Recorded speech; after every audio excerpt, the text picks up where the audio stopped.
seriously don't believe I'm having to do this again. I mean, really. I don't fucking believe I'm having to do this again. A lot of you are probably going, well, what is it that you don't believe you're having to do? And look, anybody that's known me, followed stories I've written, know me personally, or been on any of my social media, knows that I'm a huge fucking geek. On top of that, I love comics, man. Oh my god, I love comics. I love comic book cartoons, animated series, movies. I can actually honestly say here, even though I was let down multiple ways by it, I enjoyed the fact that there was a Green Lantern movie. I didn't necessarily enjoy the movie, it is okay, but I enjoyed the fact there was one. So, what I'm doing here today is I am bringing to the forefront of the fact of am I excited over a Wonder Woman movie? Yes and no. We had a fan fucking tastic Wonder Woman movie. We did. Came back about 2009, 2010. I want to say 2009. It was an animated feature. I love that. And it was pretty close to the mythos. It wasn't perfect. There was definitely things wrong with it. But it was close, man. It was close. It did the DCU. Not the DCNU, not the half-assed reboot. The actual DCU, it did it proud. It did a good job of connecting Diana's various origins, and they're all basically the same. You essentially have three. Yeah, there we go. All three of them include Diana being made of clay. All three of them include Diana's mother as being the one to make them. Where they differentiate is, did she have help? First one. No, she didn't. She made the baby on her own, and Hera, Persephone, even Aphrodite saw her and was like, oh, okay, let's throw her a bone and give her a baby. Second one. Yeah, she did. From Ares. Ares helped model the baby, sculpted, and she was born. Ooh. Third one actually comes from the Timverse, which is the home of Batman animated series, Superman animated series, Justice League Unlimited, Batman Beyond, and it's also the home of the Batman Beyond, Justice League Beyond comics that are being done. And thank you, DC, for giving us a bone. So that one, um, Diana was helped molded by Hades. Um, her looks were copied off of Persephone, which was kind of a big fuck you to her mom. Which, it's the way it was. And it wasn't that far off in the sense that you got Hades kind of. I mean, okay, actual Greek mythology, Hades is not a dick. He's one of the few gods that's not a dick. Um, in the DC universe, and it doesn't matter if you go DCNU, DCU, Timverse, wherever the fuck you want to go, Hades is always kind of dickish. I'm of the mind that he's like that because the gods have to be what we perceive them to be, and since we perceive death to be, kind of bad, and we perceive the beings over death to be probably dicks, he's probably going to act dickish. It's my thought. But back on topic here, we had a Wonder Woman movie. It was a good Wonder Woman movie. And so we got another one, a live action one. And my support of it, absolutely. We could always use more comic book movies. That's great. Am I going to rush out and see this movie and declare it's the greatest thing in cinematic history ever? No. I can already feel the hate speech building up. But Chris, why? Why? Why aren't you going to run out and watch this movie? Are you some kind of woman hater? Did you hate Ghostbusters 2016 too? Well, yeah, but for a completely fucking different reason. I hate Ghostbusters 2016 because it sucked. Nothing to do with the fact it was women, running around in it. It's just I don't like Paul Feig comedies, and this was a Paul Feig fucking comedy. I mean, despite the fact that, this is going to be a different Ghostbusters, and they used the same formula and threw in a whole bunch of tropes from Paul Feig's comedies to try to appeal. Fuck you. Fuck you bunches. I'm not worried about monetization because this is not going to get monetized anyway, so fuck you. But Chris, don't you want to go support DC Comics? Okay. I lost all respect for the DCU. Every fucking ounce of it. When I was able to correctly just guess, what was going to happen in The Dark Knight Rises by guessing about 4 of the worst arcs of the fucking comics. Holy shit. I was like, no, fuck that. I'm not going to even. I ended up watching it. I ended up watching it online. I managed to get to watch it for free, and I'm glad I didn't go pay $8-10 to go see it. Someone talked me into going and watching Man of Steel. I watched it.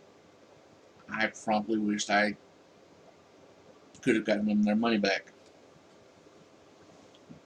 Someone else taught me, well, you've got to give Batman versus Superman a chance. I mean, you're a huge The Dark Knight Returns fan. You ought to love that. Oh my god, it was full of suck. Your name is Martha. Your mother's name is Martha. My mother's name is Martha too. I'm Batman. Jesus. Really, that's how they got together. That's how the bro rant started between them. My mother's name is Martha too. Fucking serious. Anyway. Terrible fucking movie. And then they bring out Wonder Woman. And I'm sitting here going, okay.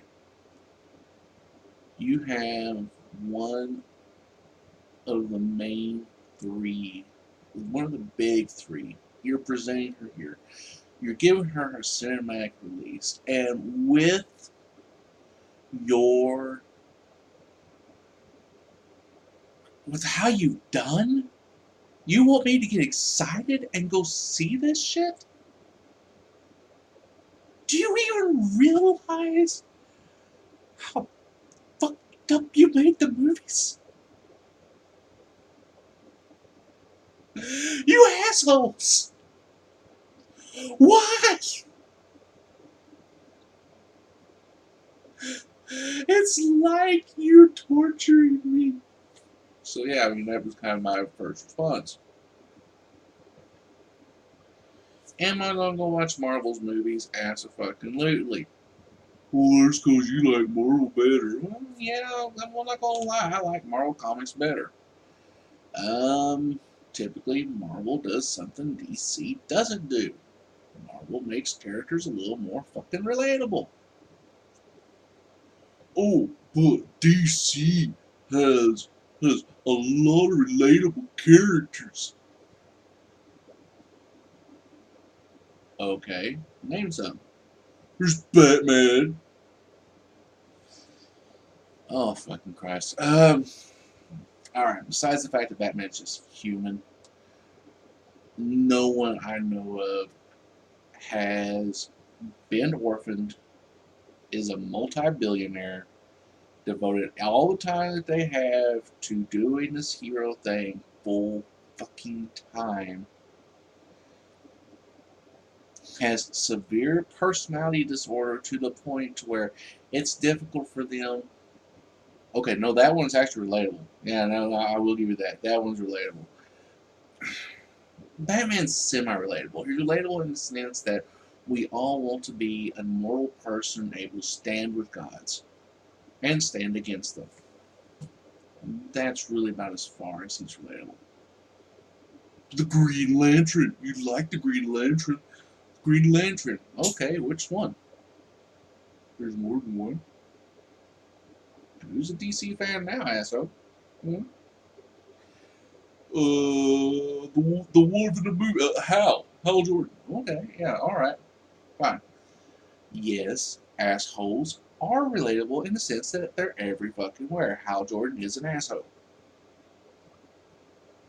No, he's not. Yes, Hal Jordan is an asshole. Go back into the 1990s. Start reading the comics coming out at that point. You'll really get to see how Jordan as he is when he was interacting with Barry and Wally, and how Jordan is a fucking asshole. Kyle Rayner then. Okay, no, I will give you that. Kyle is a relatable character. He's someone who's worked hard to get to where he is. He has studied. He has done immense. I mean, the only thing given to him was the fucking ring, and that's it. Kyle Rayner has actually proven himself time and time again in places where Hal Jordan has not. Kyle Rayner is actually a decent fucking character until they put his girlfriend in a fridge. At which point they had him Hulk out and go after the people who did it. Now, don't get me wrong. Yeah, something like that happened to my wife. I would be pissed as a motherfucker, and I would be going my ass to jail after I took care of the people who did it.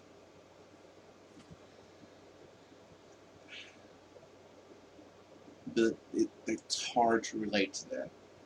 What about what's his name? I can't really say the way I want to say it because I'll sound racist at that point. But damn it, the third Captain America. Oh shit, what the fuck is his name? John Stewart. Yeah, John Stewart. Yeah, the Timverse. DCAU. Oh fucking Christ. Okay. Yes, John Stewart is relatable in the Timverse. The DCAU, he's a relatable character, but the reason why is John Stewart is basically a copy of Captain fucking America in the Timverse. Now the DCU, and I don't know about DCNU because I stopped reading whenever I changed that because that was a bunch of half-hearted bullshit. But in the DCU, um, yeah, yeah, he was okay. In the DCAU, he was fucking amazing.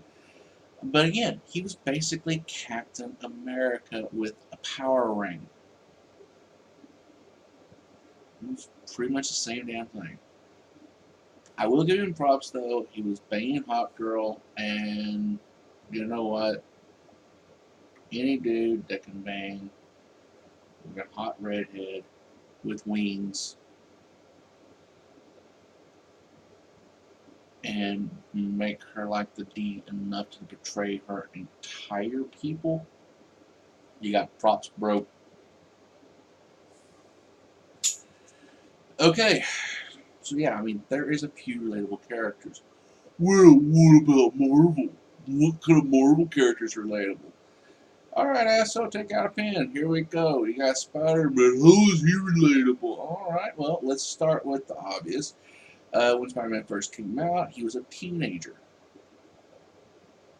Uh, on top of that, his powers were new and strange to him. There's a deep metaphor there in the fact that teenagers are dealing with their bodies, and it's kind of a weird time for them. They're coming of age, they're trying to figure out what it is they want to do. Holy shit, they just made a metaphor about that with a comic book. Congratulations. Well, how else is he relatable? Is that like the only thing? No, not really. Peter Parker, who is Spider-Man, and if you have not read Spider-Man, I'm sorry, I've just spoiled a character that's been out since the 60s. You can kiss my ass. But anyway, Peter Parker, who is Spider-Man, has time and time and time again proven how fucking amazing he is by proving how human he is. He constantly fucks up. Peter is not Superman. Peter is not Clark Kent. He is not the most super best guy ever. He has had fuck ups. Those fuck ups have cost people their lives. The biggest, most notable one is the one that formed the person he would become in the fact that his actions inadvertently got his uncle killed. His uncle was the man that raised him. For all of those who like The Amazing Spider-Man, first, fuck you. The movie was trash. The second movie was trash. It was based off of a small arc in the comics that was there for about 3 fucking months, and then it was gone. That whole two movies was based off of a small arc, and then it was gone. And the whole reason that movie existed was the fact that Sony wanted to fuck all of us and take our money. You saw it again with Ghostbusters. I'm not getting back into this shit. Let's just stick to the point and say that when it comes to a movie company, they have no scruples. They want your money. And if they can kind of slip it to you while they're doing it, they're going to be happy. Anyway, so you've got Peter, and he did this a massive fuck up. And love or hate the Raimi movies, they did this better than anyone, period, when it came to the actual movies. I don't know if they're going to show this in the remake from Marvel. I will say I'm not a big fan of making Aunt May into a hottie, but hey, you know what? I can deal with it. If it's a decent Spider-Man film, I can deal with it. Kind of feels like what they're giving us is Ultimate Spider-Man. And again, I can deal with it. I can deal with Peter Pan being in high school, which is what he basically kind of was. Well, actually, he was in college in the original. He was still a teenager in the original, but you know, he was in college. Um, was he either here or there? I'm really going off on a tangent. I'm sorry about that, but we'll get back to what I was going through. So, Peter had this massive fuck up. This fuck up cost his uncle's life. He realized it was his fuck up after he chased the guy down. Raimi's movie showed this perfectly. The Amazing Spider-Man basically danced all around it. I don't know what this new one's going to do.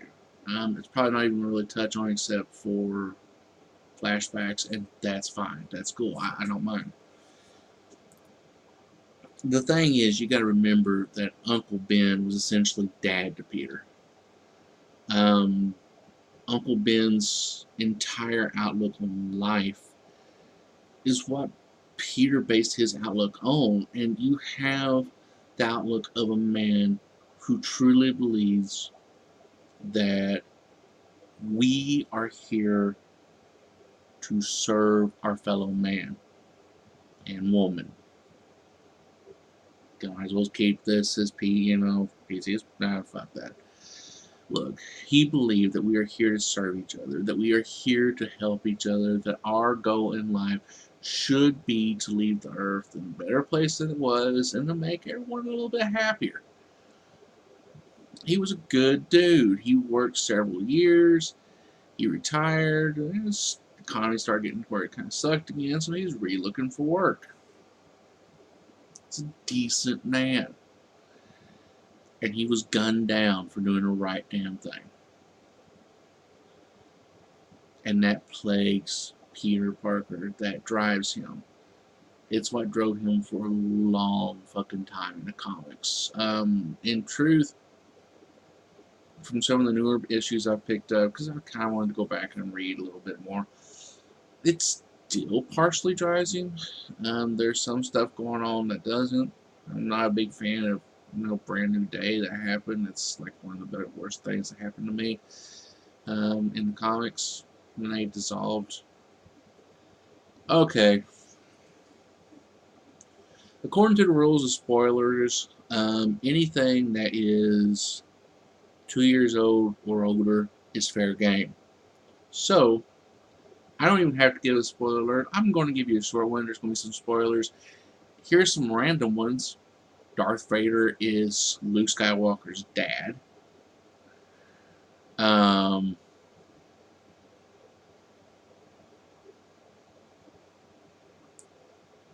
think there's some other really good ones.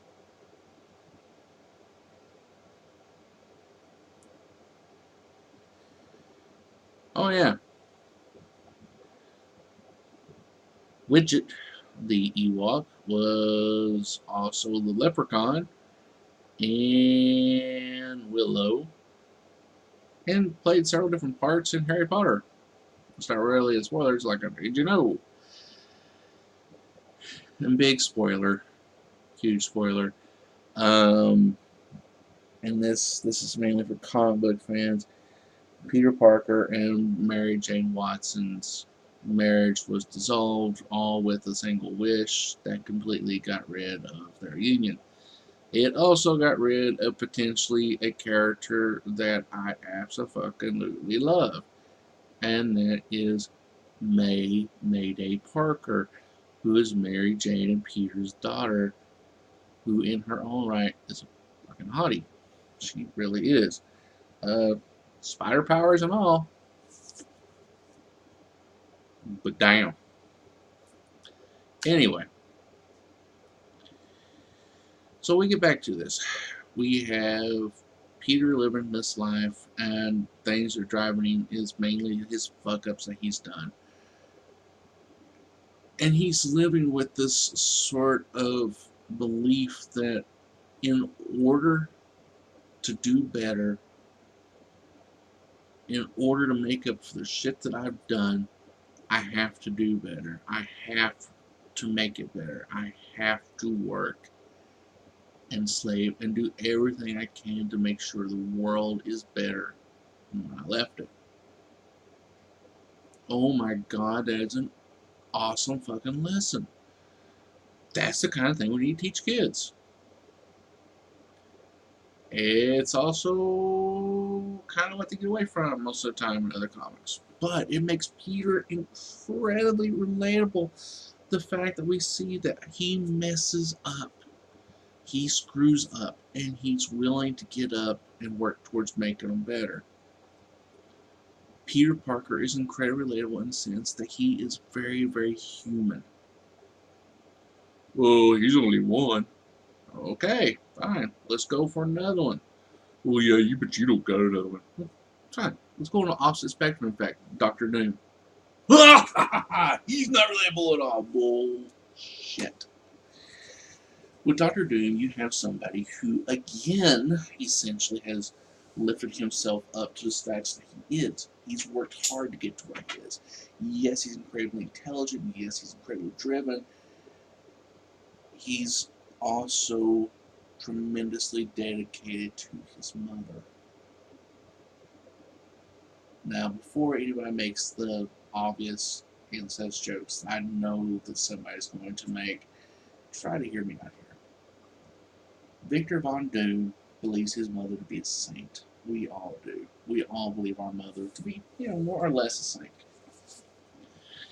I mean, it doesn't matter what they might have done. And God, Mom, if you're up there in heaven, don't get too upset or anything. Okay, sorry about this, but sometimes we find out that our mom, and I didn't, thank God, but sometimes we find out that our moms were kind of skanks back in the day.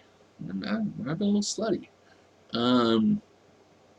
They might have did shit that they actively preach against us ever trying to do because, they are trying to protect us. And they kind of try to protect their own names just a little bit, but they are trying to protect us.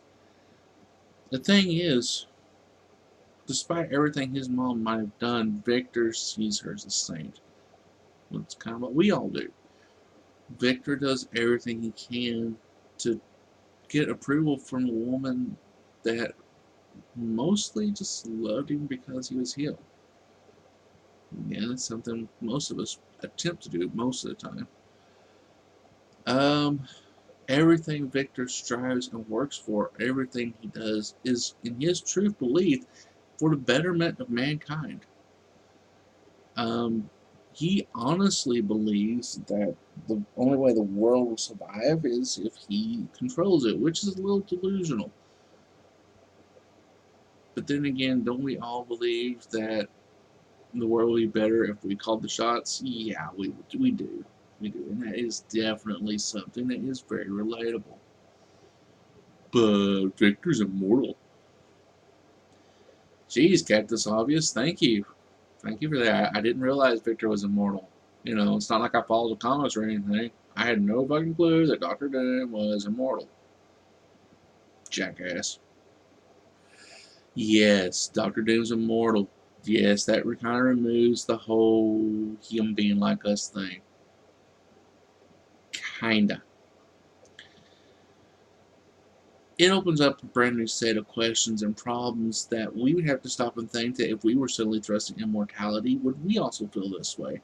And one of those is he is afraid to connect with anyone because he realizes that by connecting with them, he is essentially going to lose them.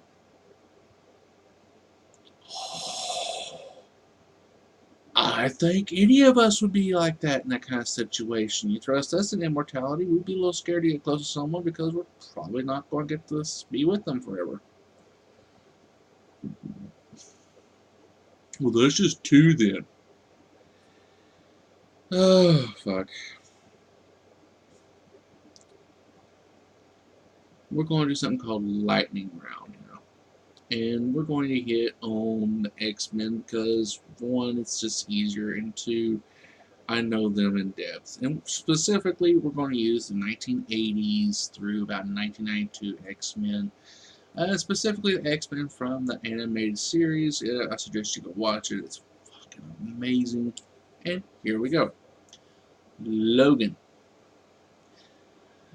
Logan is somebody who's lost his memory. He's dealing with it the best he can. He's coming to realize that while he is his own man, there's a lot of questions about where he comes from that he can't quite answer. In many regards, Logan is an orphan who has been left alone in a world that he doesn't quite get with or understand or really fit into, But he does his best to do it anyway. Oh my god, does that not describe every orphan ever? Jean Grey. Jean Grey, aka the Phoenix, is someone who has powers that she doesn't quite grasp. She has these abilities she doesn't quite come in contact with all the time, and she's constantly having to play them down.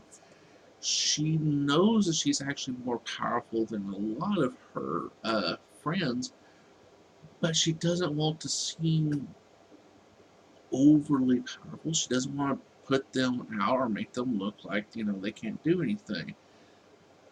Essentially, everybody that you've ever worked with in a class who actually may be a little smarter than anyone else but doesn't want to act it, kind of sound like them. Maybe a little bit. Scott. Cyclops.